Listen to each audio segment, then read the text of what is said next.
전신갑주 주제하에서 이제 마지막 말씀의 자리까지 왔습니다. 18절 우리가 이제 끝자락에 보면 여러 성도를 위하여 구하라. 이 내용이 이제 중보 기도에 대한 이야기를 우리가 말씀을 통해서 흔적을 찾습니다. 우리가 이제 친밀하다라는 이 내용이요, 친하다는 겁니다. 친한 것 때문에 이제 드러날 수 있는 내용이 먹을 것이 생기는 경우가 많죠.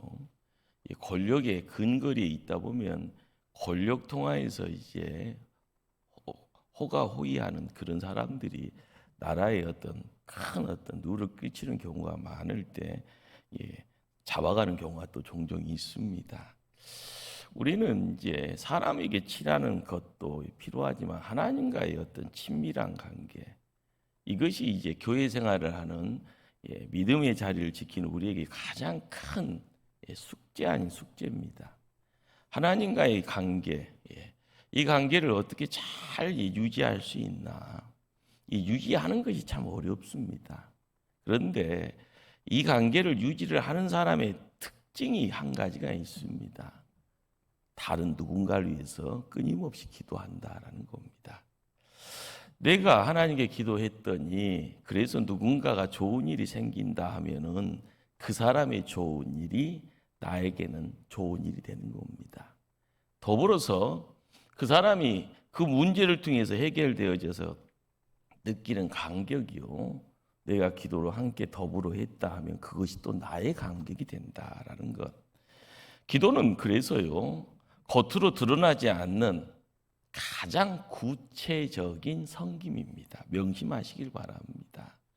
기도 없이 뭘 하는 것들 보면 아무리 좋게 보여도요, 나중에 보면은요, 하나님 보시기에도 고개 살래 흔드는 하나님의 뜻에서 벗어난 일들이 종종 생길 때가 많습니다.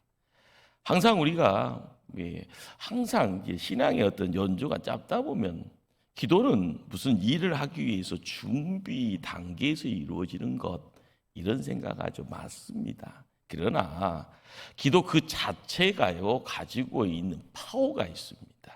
그래서 그 기도 그 자체가 풍성한 열매를 맺어가는 중요한 사역 그 자체가 되는 겁니다.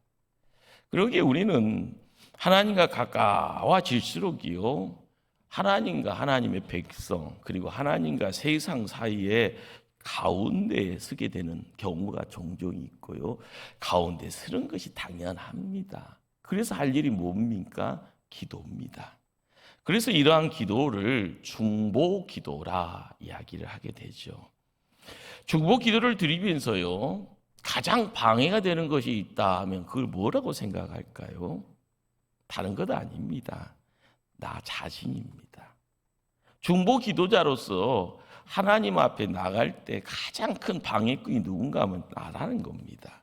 하나님이 뜻을 구하지 못하는 나, 다른 영혼을 품지 못하는 정말 보잘것없는 시시한 나, 거기에 중보 기도의 가장 큰 장애가 나라는 것을 느낄 때마다 기도가 참 대단한 건데, 그래서 내가 나가 떨어지는구나, 이런 느낌들이 있죠. 그래서 눈에 보이지 않기에요, 중보 기도는 사람들한테 인기가 없습니다. 하나님 영광 얻으려는 마음으로 가다 보면 이 중보 기도가 그렇게 매력이 없다라는 거예요. 그런데 그걸 좀 해보려고 하면은요, 찾아 들어오는 것이 뭐예요? 영광을 얻으라는 사단의 유혹의 소리들이, 그것이 차츰차츰 뭐가 될까요? 교만이 되는 겁니다. 내가 누구에게 기도해 준다라는 먼저 된 자의 모습 속에서 그것이 당연한 건데, 그걸 가지고 나는 큰 자, 먼저 된 자, 권세 가지고 있는, 기도의 권세 갖고 있는 자, 이런 어떤 스스로를 규정하고 스스로를 우쭐거리는 대상 만들게 되어질 때 나타나는 내용들이 뭘까요? 사단의 유혹에 푹 빠져 넘어져 버린다는 겁니다. 그러기에 사단의 유혹을 벗어나야죠. 보이지 않는 하나님의 뜻을 이루기 위해서 몸부림쳐야죠. 이게 기도줄 잡는다는 것이요. 한 번 기도하는 것도 힘들지만 기도 시간 정해놓고요. 끊임없이 하나님 맡긴 사역이라 해서 누군가를 위해서 기도한다는 거 정말 큰 일입니다. 하나님은 중보 기도자를 통해서요 일하십니다. 그러게요. 이 지구의 역사 가운데 하나님이 능력, 하나님의 영광, 하나님의 축복이 가장 많이 나타날 때는요 기도꾼들이 있을 때입니다. 중보 기도자들이 자리 지킬 때, 그리고 그 기도를 통하여서 교회가 부흥이다라는 남들이 볼 수 있는, 세상 사람, 믿지 않는 사람들이 보는 증표의 내용들이 큰 불이 되어져 부흥의 불이 되어서 활활 탈 때는요 사람들은 깨달아야죠. 안 믿는 사람은 몰라도 믿는 사람들은 거기에 중보 기도자가 있구나, 기도꾼들이 있구나, 기도에 혼신을 다하는 사람들이 있구나. 우리가 이 자리가 얼마나 좋은 자리인가, 금자리라 생각하면 이 자리에 내 눈에는 안 보이지만 하나님이 부으시는 하늘의 보화가 우리와 안에 함께 할 줄 압니다. 그걸 거둬갈 수 있는 그릇 되어지면 받아 내시면 됩니다. 그러기에 사단의 왕국에서 가장 큰 피해를 입히려고 하면은요 전쟁 준비해야 되는 겁니다. 전쟁 준비할 때 가장 중요한 것이 뭘까요? 세상 무기 준비하는 것이 아니라 기도 준비하는 겁니다. 근데 기도 준비가 뭐예요? 기도의 능력을 얻은 자, 기도의 혼신을 다하며 그 기도의 자리를 지키려고 나의 시간을 드리려고 작정하는 그런 사람이 어떻게 보면 사단과의 영적 전쟁을 준비하는 하나님 나라의 어떻게 아름다운 모습이죠. 그러기에 하나님은 중보 기도자를 찾고 계십니다. 에스겔 22장의 말씀이에요. 예루살렘의 그 멸망의 자리를 바라보면서요 하나님이 선지자를 통해서 무슨 말씀을 주는가 하면은요 하나님 말씀을 한번 들어보시길 바랍니다. 이 땅을 위하여 성을 쌓으며 성 무너진 데를 막아서서 나로 하여금 멸하지 못하게 할 사람을 내가 그 가운데에서 찾다가 찾지 못하였으므로 내가 내 분노를 그들 위에 쏟으며 내 진노의 불로 멸하여 그들 행위대로 그들을 머리 위에 보응하였느니라. 주 여호와의 말씀이니라. 그렇습니다. 댐이 무너질 때요 틈이 있을 때 시간 지나면 댐 자체가 무너져서 재앙 아닌 재앙으로 모든 것을 다 쓸어가 버리죠. 바다에서 불러오는 지진의 내용들이요 쓰나미가 돼서요 도시를 덮칠 때도 마찬가지입니다. 먼 바다에서 지진 났네 하면은요 큰일인 겁니다. 그러나 사람들은요 내 눈앞에 보여지는 큰 것이 두려움의 대상이 돼서 나 까딱하면 죽는 것 아니야. 그런 상황 속에 있어야만이 큰일이라고 생각하고 이것이 죽을 일인가 보다라고 생각하면서 걱정합니다. 그때는 늦는 거죠. 예루살렘의 멸망, 예루살렘 성이 무너지는 그 자리에 하나님이 무슨 말을 합니까? 일꾼을 찾는다라는 거예요. 이 일꾼이 있으면은 아닐 텐데라는 겁니다. 이 일꾼이 없으니까 어쩔 수 없이 내가 진노의 불을 그들 머리 위에 쏟으리라. 그의 행위대로 그의 머리 위에 포옹하리라. 주 여호와의 말씀이니라. 우리는 창세기에서 소돔과 고모라라는 그 나라가 멸망받는 이유에 대해서요 그렇게 의아심 갖지 않습니다. 멸망받을 곳이니까 그렇죠. 멸망의 도시고요. 죄가 차고 넘쳤으니까 그때가 됐으니까 하나님이 소돔과 고모라를 멸했구나. 그런데 예루살렘이라는 나라는 그 도시는 그것이 아니었잖아요. 시작은요 하나님 통해서 시작했잖아요. 그런데도 그 예루살렘을 멸하겠다 말씀하시고요 중보자가 없어서 멸하였다라고 이야기를 합니다. 우리는 성경을 통하여서 이 시대를 살아가는 여러 가지 믿음의 본을, 어떤 증거들을 찾게 됩니다. 누군가를 위해서 중보기도자를 찾고 계시는 하나님, 먼저 구약 성경을 통해서 모세라는 인물을 통하여서 우리가 중보기도가 뭔가에 대해서 깨닫게 해주셨다라는 겁니다. 출애굽기 17장에 아말렉과 전쟁하는 이스라엘 민족 이야기가 나옵니다. 그런데 여기서 가장 중요한 포인트가 뭡니까? 모세가 아론과 훌을 데리고 산 정상에서 기도하더라는 거죠. 손을 들어 하나님의 지팡이를 손에 쥐고 손을 들어 기도하는 그 자리. 그리고 보여지는 적 아말렉과 군대를 끌고 가는 여호수아 장군이 또한 한판 전쟁이 산 밑에서 이루어진다라는 것. 중요한 것은요, 보이지 않는 영적 전쟁이 보이는 물리적 전쟁의 승패를 좌우한다는 것이 출애굽기 17장에서 우리에게 던져지는 메시지입니다. 아말렉을 이긴 승리의 비결이 뭐냐? 물리적인 강함의 내용이 이스라엘한테 있었다는 것도 아닙니다. 어떻게 보면은요, 배 볼 일 없는 사람들이 광야에서 40년 동안 있다가 이제 또 이렇게 유랑민족처럼 어슬렁어슬렁 거리면서 올 때 그 당대의 철기 문명의 내용들을 가나안 민족들은 벌써 딱 손에 쥐고 있습니다. 그러니까 무기의 강함은 어디에 있는가 하면 기존에 있는 나라에 있죠. 광야에 40년 동안 별것 준비했겠습니까? 뭘 준비했습니까? 말씀 중심이잖아요. 하나님 중심이잖아요. 성막 중심이잖아요. 보이지 않는 하나님과의 관계를 통해서 이루어지는 훈련 속에서 두벅두벅 벗게 앞세우면서 나가는 겁니다. 그러면서 홍해를 넘어왔던 그 모습이 요단강 넘어갈 때는 힘이 있게 넘어오잖아요. 그 힘이 뭐예요? 하나님의 손길을 통해서 이루어지는 힘이라는 것을 이전에는 깨닫지 못했는데 이제는 요단강 넘어갈 때는 눈으로 보면서 이렇구나라는 것을 마음속에 믿음의 무게를 담고 발걸음 옮기는 거기에 중보 기도가 뭔가에 대한 내용들을 우리에게 밝히 보여주고 있다는 거죠. 손을 든다라는 것이 뭘까요? 보통 손 들면 뭐예요? 항복이잖아요. 항복인데 이 항복이라는 것이 아말렉에게 항복이 아니라 하나님의 주권 앞에 손들고 항복하는 겁니다.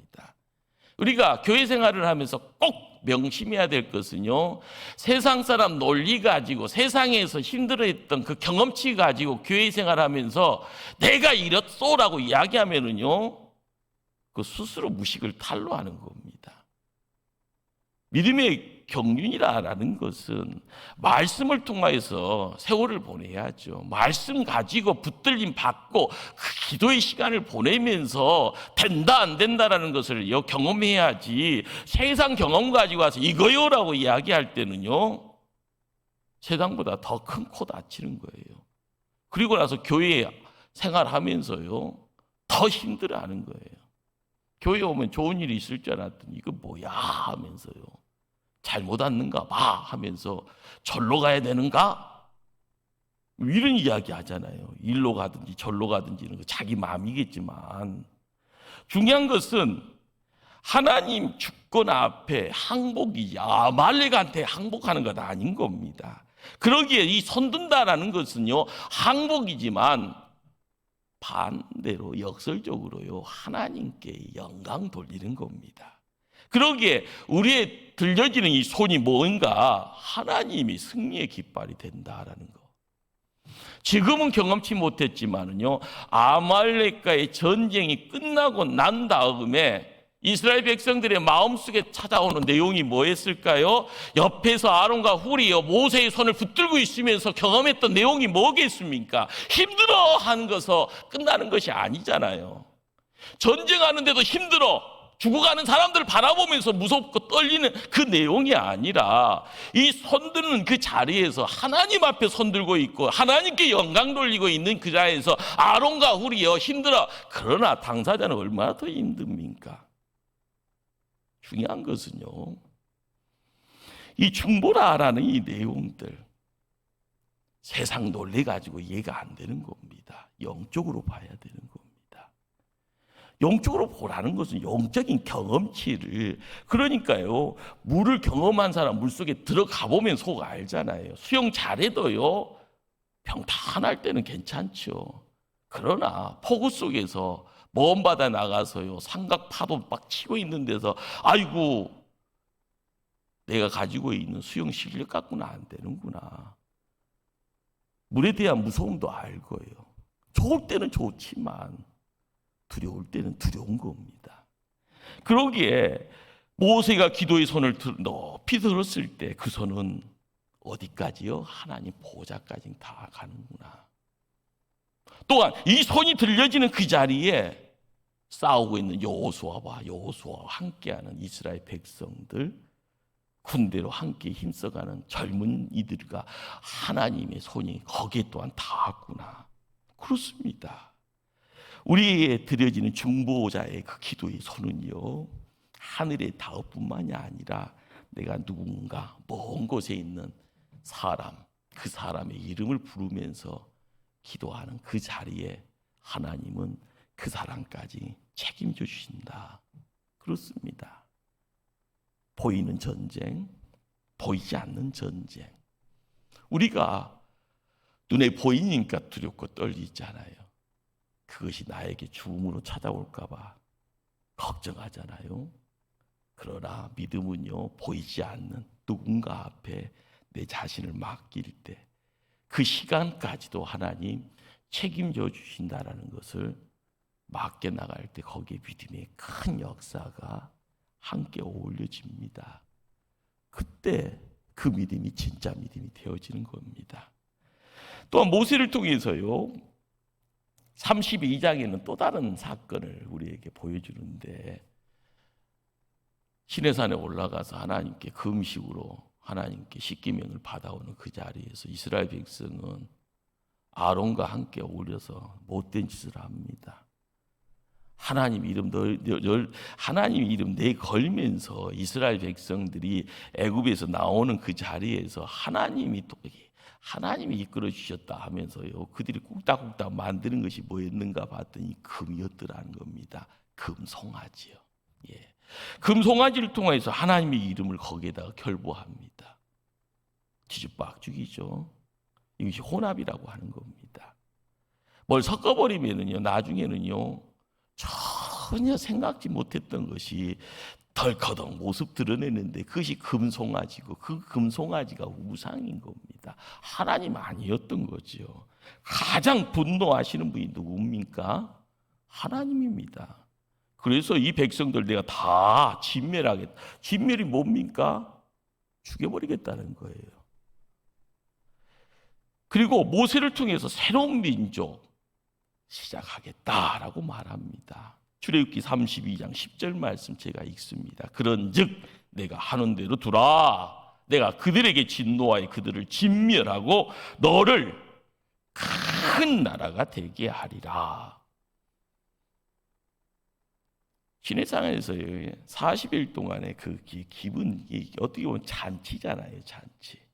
그 잔치를 통해서 모세를 통해서 하나님은 뭘 생각을 했을까요? 십계명을 통하여서 하나님의 나라가 만들어지는 것, 하나님의 말씀이 세워지고 하나님의 나라가 하나님의 백성들로서 강대한 모습 드러낼 때 제일 기뻐하실 분이 하나님이시잖아요.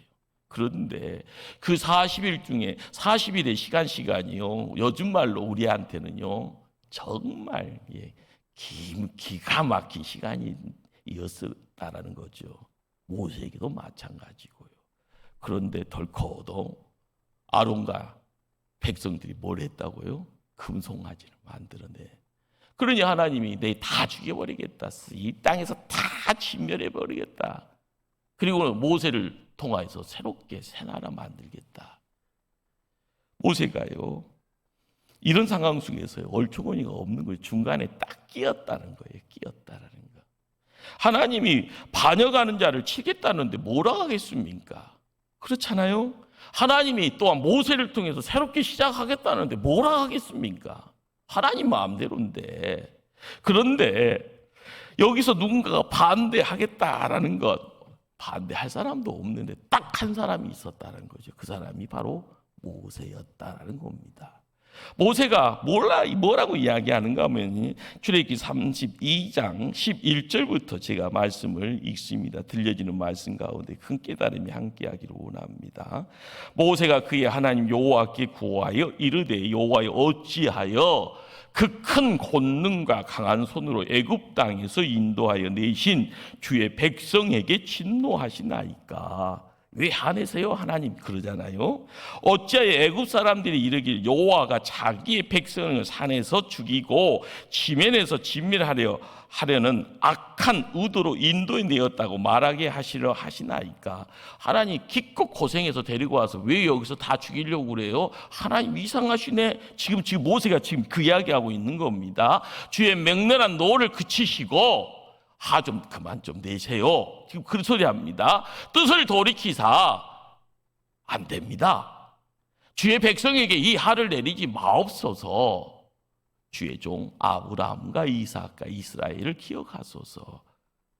창세기에 믿음의 족장들을 다시 한번 생각하세요. 이야기하는 거잖아요. 주께서 그들을 위하여 주를 가르쳐 명세하여 이르시기를 내가 너희의 자손을 하늘의 별처럼 많게 하고 내가 허락한 이 온 땅을 너희의 자손에게 주어 영원한 기업이 되게 하리라 하셨나이다. 하나님 믿음의 족장들에게 약속한 거 그거 뻥입니까?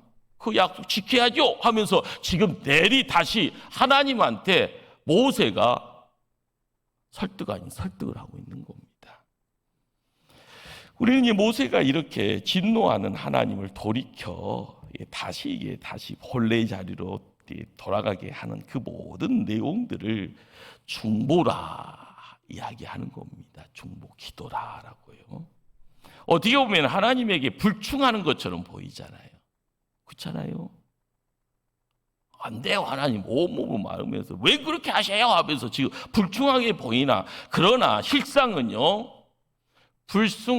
불순종하는 것처럼 보이는 순종이 거기 있더라는 겁니다.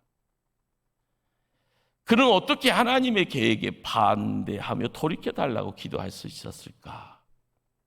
이렇게요 담대하게 하나님 앞에 창세기 믿음의 족장 아브라함, 이삭, 야곱 이야기를 하면서 그들에게 약속했던 그 약속이 지금 이루어져야 할 때인데 이것 때문에 그 큰 물줄기를 다 태양 뜨거운 열로 다 말려버리시려고 하십니까? 안 됩니다. 모세는 백성의 운명보다는요 하나님의 약속이 먼저 있고 하나님의 영광을 바라보고 있다라는 겁니다. 얼마나 멋져요? 세상살이 털면은요 먼지밖에 없다 하는데 우리는 먼지 같은 존재입니다. 근데 별 볼 일 없다 할지언정 말씀 읽어가면서 말씀을 품고 가고 말씀 붙잡고 기도하다 보면은요 우리가 작은 존재가 아니라 점점 큰 존재인 걸 깨닫습니다. 깨달아야 되고요. 모세처럼은 아니더라도 모세에 비스무리하게 하나님의 영광, 하나님의 약속, 하나님의 뜻이 무엇인지를 조금이라도 그리고 한번 내가 품어야지 말로라도 이야기해보고요. 내 몸으로 이걸 실천하면서요.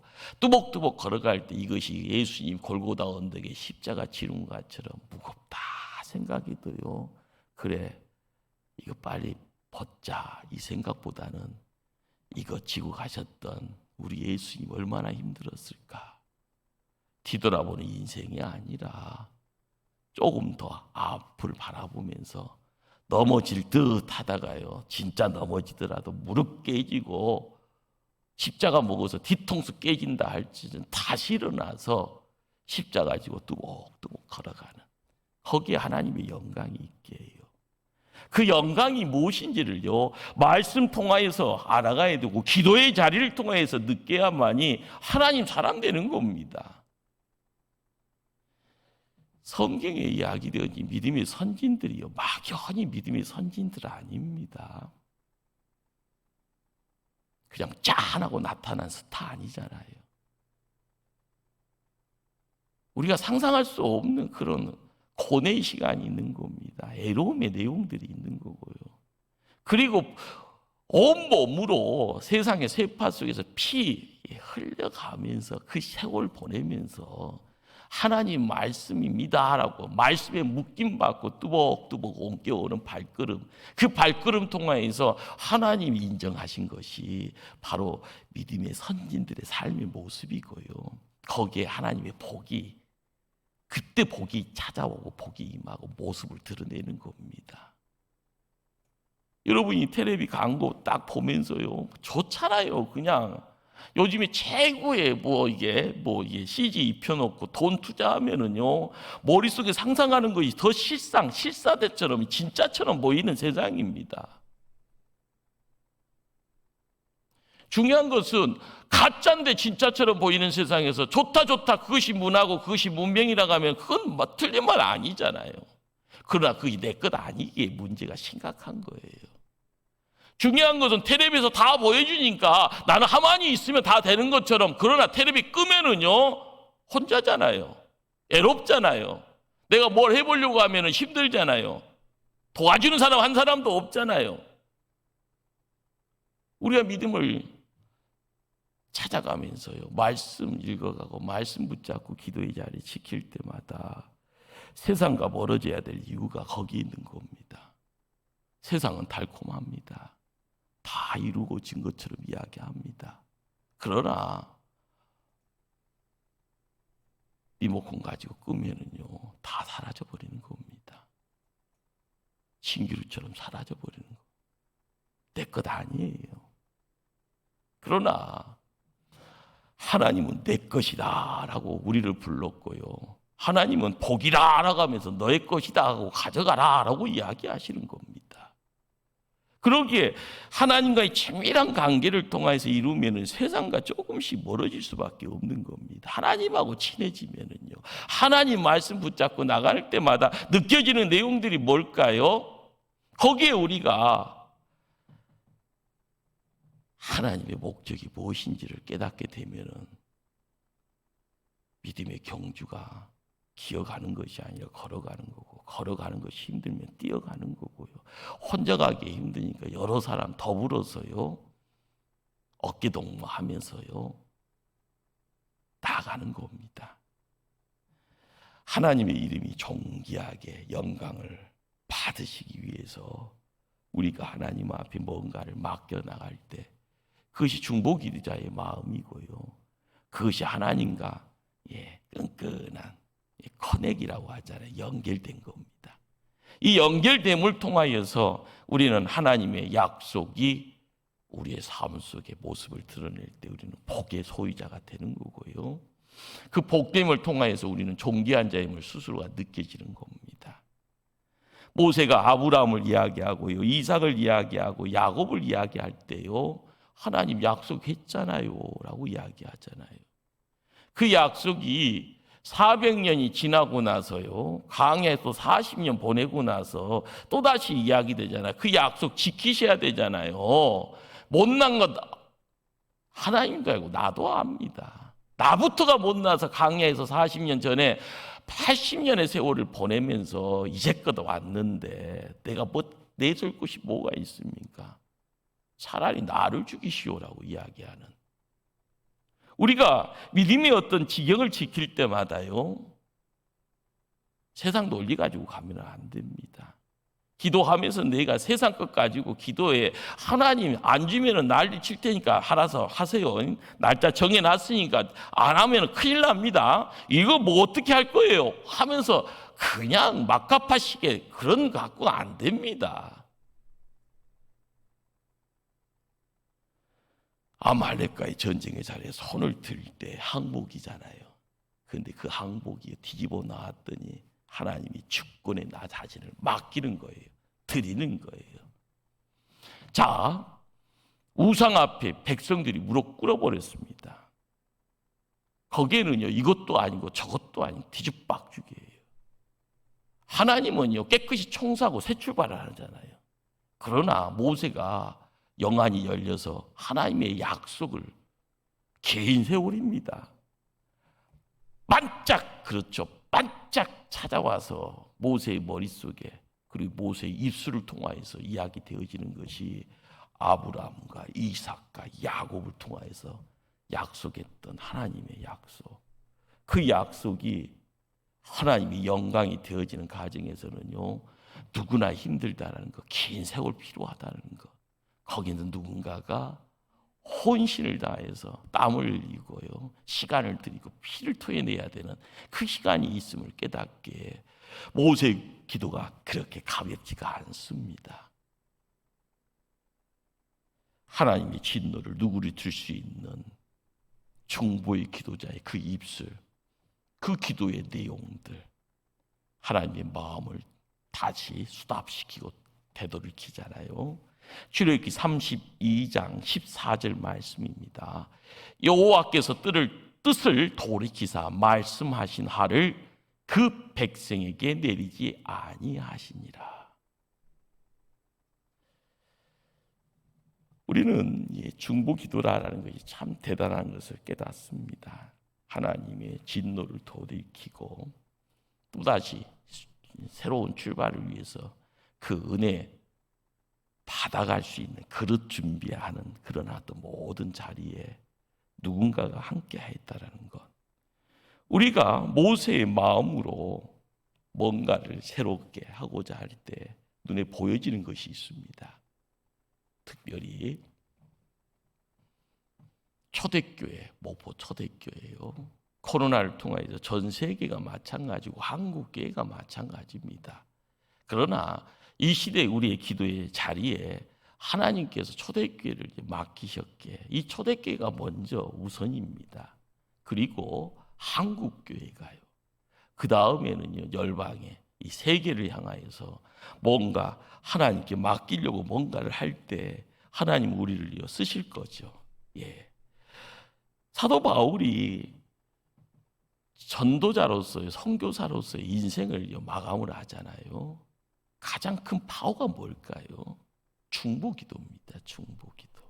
중보기도 때문에 그 기도의 내용에 믿지 않는 이방인들이 함께하는 거예요. 땅끝까지 가야 될 목적지가 선명한 거예요.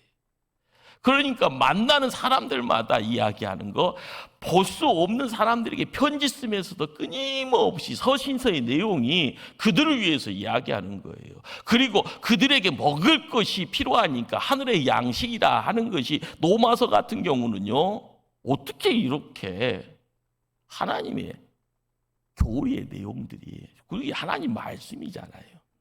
교리란 것은 이게 먹기 좋게 맞춤으로 딱딱 이게 분류를 해서 양식이면 양식, 중식이면 중식식으로 이렇게 어떻게 보면 누군가에게 딱 맞춰지는 그런 어떤 이야기로 이게 하나님을 소개하는 그것이 편지 안에 다 들어가 있습니다. 그런데 이것을요, 사도 바울이 연구하는 학자가 아니라 부활하신 예수님 만나서는요, 항상 의자에 앉아 있는 것이 아니라요, 기도하는. 그리고 일어나면은요, 시장으로 뛰어나가서, 거리에 뛰어나가서 사람들에게 복음 전하면서 부활하신 하나님에 대한 이야기들을요, 끊임없이 해서 그 내용이 복음이요라고 이야기하는 겁니다. 재밌는 것은요, 만나보지 못한 사람들을 위해서도 기도하는 자가 누군가 하면은 사도 바울입니다. 교회가 세워지는 그 자리에서 참 퍽퍽한 것이 많습니다. 데살로니가 교회에 사도 바울이요, 석 달 머물고 갔는데 재밌는 것은 사도 바울이 떠난 뒤에 부흥하더라는 거예요. 신기하잖아요. 그러면 거기에 비밀이 뭡니까? 사도 바울 석 달, 그리고 디모데가 잠깐 왔다가 그 교회에 잠깐 목회 조금 방문해서 이야기 나누고 떠나니까 목회도 아니죠. 그런데 데살로니가 교회가 부흥되어지는 이유가 뭐냐? 사도 바울의 중보 기도라는 겁니다. 우리가 깨달아야 될 것이 뭘까요? 안 된다고 한다는 것이요, 우리 생각이잖아요. 세상 사람들이 공통적으로 이런 생각이니까 안 돼라고 이야기하는 것이 그게 정답인 것처럼 보이지만 성경에서는요, 아니네 이렇게 이야기하는 겁니다. 데살로니가 교회가 어떻게 보면 믿음의 본이 되어지는 교회가 되어지는 그 비결은요, 세상 사람들이 갖고 있는 통념을 깨버리는 거예요.